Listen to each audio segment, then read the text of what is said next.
what's up guys? Ako nga pala si Michael at ako si Anthony. Nandito kami sa All Focus ngayon para tanong ang mga buhay na estudyante dito at mag-interview. Ano, tara? Let's go!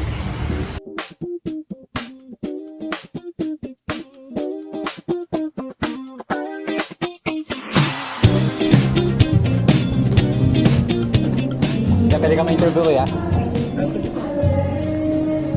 Tama na. So kuya, anong pangalan mo? Ang pangalan ko po si Carl Hernandez. Anong program mo? Program ko po is BSIT 1 -3. Dash 3. So may question kami sa iyo. Alam mo ba yung good life? So ang question namin is, for you, what is the meaning of good life? Para sa akin, ang meaning ng good life ay meaning ng good life para sa akin ay depende kasi sa tao yan eh, kung paano ka namumuhay sa sarili mong buhay. Para sa akin, ang good life ay yung bagay na mga nagagawa mo, gusto mo na walang pahirap, na libre lahat ng bagay, na katulad sa akin. Para sa akin, I'm living a good life eh. Kasi syempre, nag-aaral ako na mabuti. Tapos lahat ng kahit nag-aaral ako na mabuti, binabalance ko yung pagiging masaya ko sa pag-aaral para kahit papano nagagampanan ko yung dapat kong gawin habang nabubuhay sa masayang buhay. So next question. So, yung pangalawa namin question is, sa tingin mo, masaya ka? And do you think you have a good life? Para sa akin, oo, I have a good life. Yun nga, tulad ng sabi ko kanina, habang nag-aaral ako ng mabuti, nagagawa ko yung mga bagay na gusto ko. Yun. And next question is, sa tingin mo, ano yung nagpapasaya sa'yo, pero feeling mo illegal siya or bad for you? Para sa akin, sa tingin ko, nagpapasaya sa akin, bisyo. I do smoking and nagiinom din ako at the same time. And masaya siya tuwing ginagawa ko siya, bukod sa stress reliever, masama rin siya talaga sa kalusugan. Paano mo sabing masama siya sa kalusugan mo? Siyempre, pag naninigarilyo ka, inaatake na ito yung lungs and magiging prone ka sa cancer. And yung sa sa pag-iinom, yung atay mo naman madadali dun. So, totoo naman. So, Pero nasa legal age ka? Yes. Ilan taon na ba kuya? 19 po, 19. So, next question is, eto, willing ka bang sumali sa show namin, which is sobrang interview type siya na one-on-one. Sa tingin mo, okay lang ba sa'yo? Okay lang naman po. Okay lang. Okay lang. Sige po. So, yun lang po. Thank you po sa oras. And yun, thank you kuya. Thank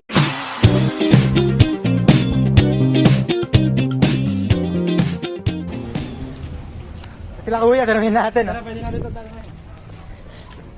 So kuya, pwede ba kayo ma-interview? Oh, sure naman, kuya. Pwede naman. So, anong pangalan nyo? Ako nga pala si Ramil. Ikaw? JB po. Anong course nyo or program nyo? Pares kami BSIT. Best IT. So kuya, may question kami sa inyo, no? So yung question number 1, sa tingin ninyo, in your own words, ano meaning ng good life? Para sa akin yung good life, kadalasan nasasangkot to sa kaligayahan at kasiyahan. Okay. So, ito na-earn natin to kapag may nakukuha tayo or nakakamit natin yung mga wants natin sa buhay. Question number 2 is, sa tingin nyo ba, sa current situation ninyo, do you have good life or masaya kayo? Sa akin naman, masaya naman ako ngayon. Yeah. Opo. So, can you elaborate ba kung paano yung pagiging good life ninyo or masaya kayo sa buhay? Sa akin kasi ngayon, masaya ako kasi may nakakapasok ako sa paral ng maayos. Like, marami na rin ako nakikilala. Ako masaya kasi nakakasama ko yung pamilya ko. So, third question.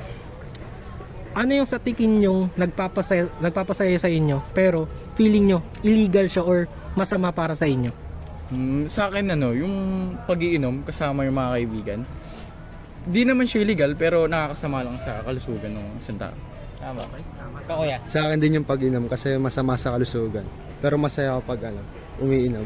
Kasi parang nawawala yung stress ninyo, ano? O yung bad nila sa mga kasama nila habang umiinom din. So next kuya, pwede ba kayong maimbita sa aming segment na interview, which is one-on-one question siya? Opo, pwede naman. Ikaw, Siya, sure naman ba? Why not? So, ayan, no? So, salamat po kay JB po. tapos Ramil Opo. ng BSIT. So, next student. kung dito kami ngayon, no? Ginulo namin si Kuya, nag-iisa dito. So, tatanungin ka namin. Anong pangalan mo, Kuya? Renzo. So, anong program mo dito? BSIT. Student ka dito, di ba?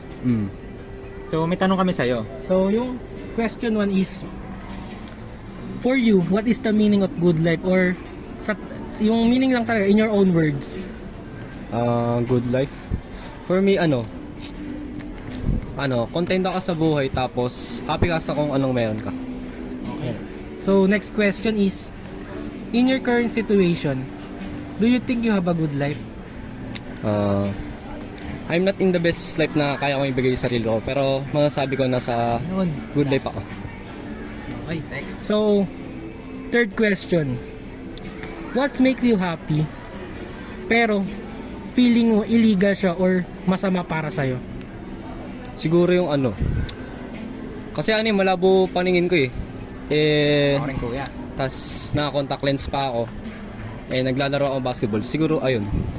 Baka pag natamaan gano'n. So, napapagod yung mo. Siyempre, may ilaw din sa court no? So, fourth question. So, Kuya, pwede ka ba sumama sa amin sa may next segment namin, which is interview siya, and 1v1 lang siya. Like, tatanungin ka namin ng mga tanong, ganun. Okay lang ba? Sige lang. So, salamat po kay Kuya Renz. Si Renzo, no? Renzo ba yun? Ng BSIT, nag-aaral siya sa Olfu. So,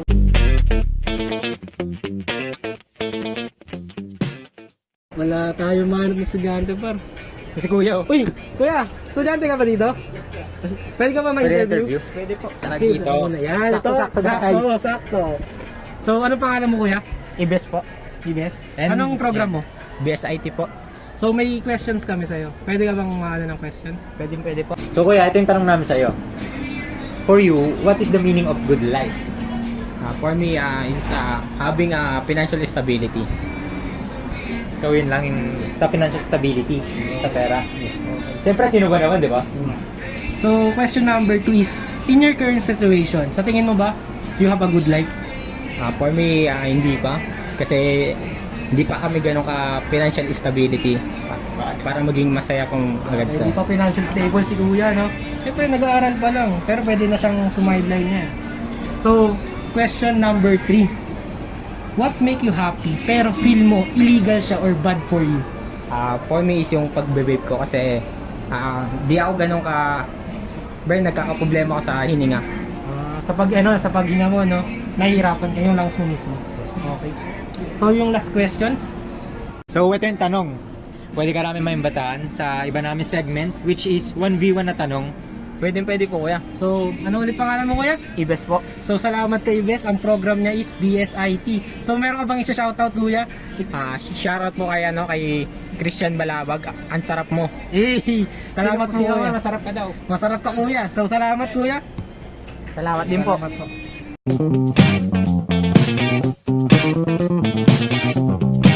Ngayon, nandito tayo sa may Olfu Athletic Center at maghahanap tayo ng last na estudyante na interview natin. So, tara, let's go.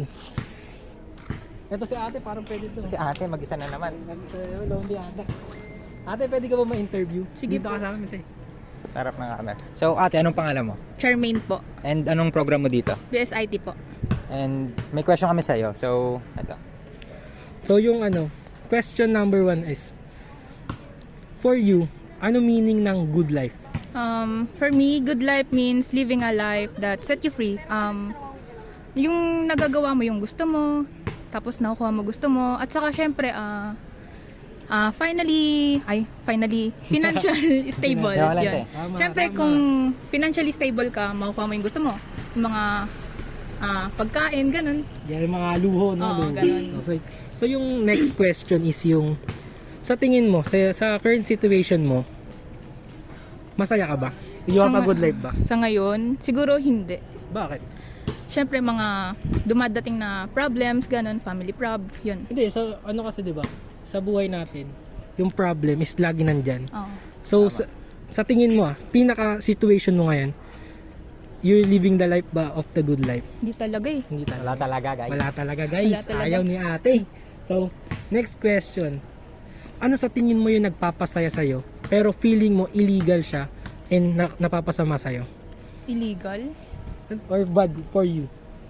Siguro Sa ngayon, wala. Pero dati, siguro yung pag-iinom. Pag-iinom. Yan, oh. Hindi ka ba nagbe-vape? Kasi yung mga interview namin, puro vape eh. Yun, Hindi ba POC? tinry ko Ay, siya, yes. tinry ko. Tinry mo. Pero hindi naman Wala, consistent. hindi naman. Hindi naman siya nakaka-addict sa akin.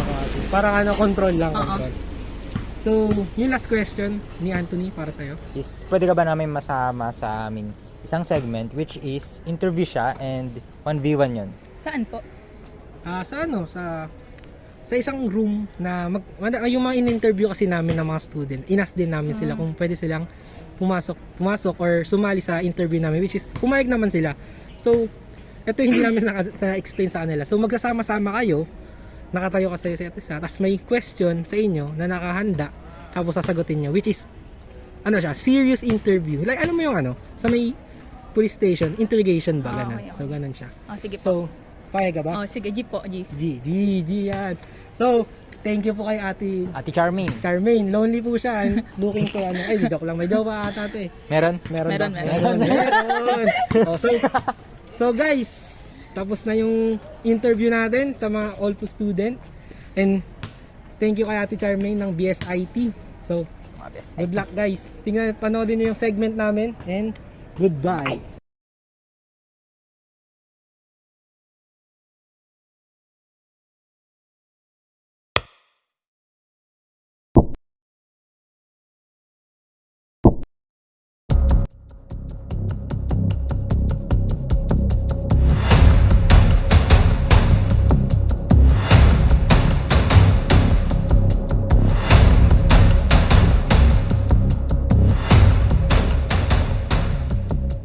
Welcome to our segment that we are going to interview the all QC students. So, let's go now.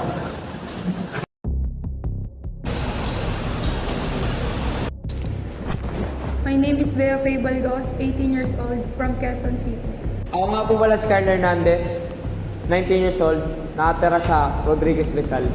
I am Charmaine Joy M. Dagunan, 18 years old, from Caloocan City. My name is Ramil C. Ulaton, 18 years old, from Bulacan. My name is JB Sahagud, 17 years old, from Quezon City. Ako nga pala si Renzo Boyonas, 18 years old, galing sa Nasay del Monte. Ako nga pala si Kent Eric Imbes P. Ramos, 19 years old, nakatira sa Batasan Hills.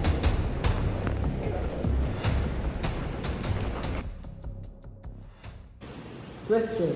What do you think about Aristotle, Nicomachean ethics, and modern concept? Aristotle emphasized that all action, whether artistic or practical, are intended for positive outcomes and should be pursued with intensity. Ang pinaka-ultimate point dito is the good, is the overarching goal or purpose patungo sa totoong goal ng lahat ng tao. Next question. What are the 4 pillars of good life? And can you give us some examples? First, health. Pagkakaroon ng magandang kalusugan at pangangatawan. Second, wealth. Pagkakaroon ng marangyang pamumuhay at maayos na buhay. Third, love. Pagpapakita ng pagmamahal sa ibang tao at sa ating mga magulang. Third, happiness. Magaan at magandang pakiramdam at nagiging positibo ang mga pagtingin sa mga bagay-bagay. So that's all, and thank you for your wonderful answers. And thank you for participating in this segment. Do you know what happiness pursuit is? Ang happiness pursuit is the pursuit of a meaningful life. Next question. In your own words, how can you explain the happiness pursuit? Para sa akin, ang happiness pursuit ay, like I said kanina, the pursuit of a meaningful life, which is the life na nagpo-provide ng sense of satisfaction sa tao. Like lahat ng ginagawa nila ay nasa-satisfied sila or nagbibigay kasiyahan sa kanila sa madaling salita. Na kung anong ginagawa nila sa buhay is worth living for. Next question. Can you give me examples about happiness pursuit? Mga example na happiness pursuit ay, kunyari, lahat ng bagay na ginagawa ko is nabibigyan ako ng satisfaction. Like basketball, watching movies, doing my hobbies, ganon. Kumbaga, nabibigyan ako ng dahilan para mabuhay dahil masaya ako sa ginagawa ko. Last question. How about the risk factors? What are your thoughts about it? Can you give us some examples? Ang risk factors naman ay, ito naman yung mga bagay na nakakasama para sa'yo, and ito yung mga bagay na consequences sa mga ginagawa mo. Sabi nga nila, pursuing happiness can become a harmful obsession. The desire to feel happy at all times will set us up for failure. Isa sa example sa pagwaldas ng pera. Sa sobrang kasiyahan mo, bumili ka ng luho mo o sa iba pang bagay, di mo napapansin, unting-unting nagkakos na pala ito sa'yo ng damage. Like, di mo napapansin, wala ka ng pera pambili ng mga bagay na dapat unahin. Priorities, ganon. Thank you for your wonderful answers and thank you for participating in this segment. Thank you. Question: do you know what golden rule and fate circumstances are? And can you explain and give us some examples about it? Yes, so golden rule. Confucius. What you don't want done to yourself, don't do to others. Aristotle.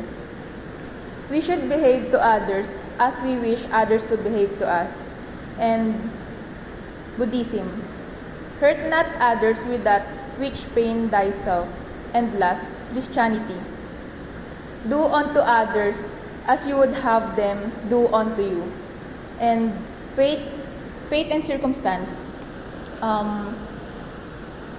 Fate circumstance is bad thing happen to good people. Reversal of fortune. And last, for some people, most days are bad days. So, golden rule. Golden rule is moral guidelines for interpersonal relationships, while fate and circumstances pertain to event that impact one's life, often seen as beyond one's control. Last question. As a student, how can you apply the golden rule and fate circumstances in your daily life? By integrating the golden rule into interaction and recognizing the impact of fate and circumstances, I can create more empathetic, adaptable, and understanding approach to my academic life. That's all. Thank you for your wonderful answers and thank you for attending or participating in our segment. Thank you. That's all. Question: do you know what materialism and hedonism are? Can you explain to us what those two means and can you give us some examples? Ang materialism ay may paniniwala na ang pagkakaroon ng mga ari-arian ay hindi lamang mahalaga, ngunit sa isang susi ng kaligayahan sa buhay. Ang hedonism naman ay may nag-aangad ng kasiyahan at likas na kalakal, ay ang pinakamahalagang layunin ng buhay ng tao. Next question. As a student, what are your thoughts about materialism and hedonism? And how can these two apply to your everyday life? Ang hedonism ay nagpo-focus sa pleasure seeking. Ang materialism naman nagpo-focus sa physical possession, tulad ng pagbili ng mga gamit. For your answer and thank you for participating in our segment. Thank you. Question: do you know what tourism is? Can you explain what those tourism and give us some example of it? It is another school of thought led by Epicurus. The idea that generates happiness, one must learn to distance oneself and be apathetic. Minsan sa buhay, kailangan mo din matutunan dumistansya sa mga bagay-bagay or sa mga taong nakapaligid sa'yo na di naman nakakapagbigay ng saya sa'yo. And kailangan din bawasan mo yung magkakaroon ng interest sa mga bagay na hindi naman makakatulong sa'yo. Next question: do you agree with tourism? Elaborate. Yes, agree ako doon. Kasi hindi naman lahat ng mga nakapaligid sa'yo ay matutulungan ka. Minsan sila pa yung kukuha ng saya sa'yo. Like, ikaw yung magbibigay ng saya sa kanila, then pagka nilapitan mo sila, hindi ka na nila matutulungan.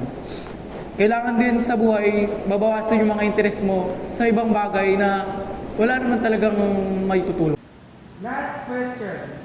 As a student, how can we apply stoicism in everyday life?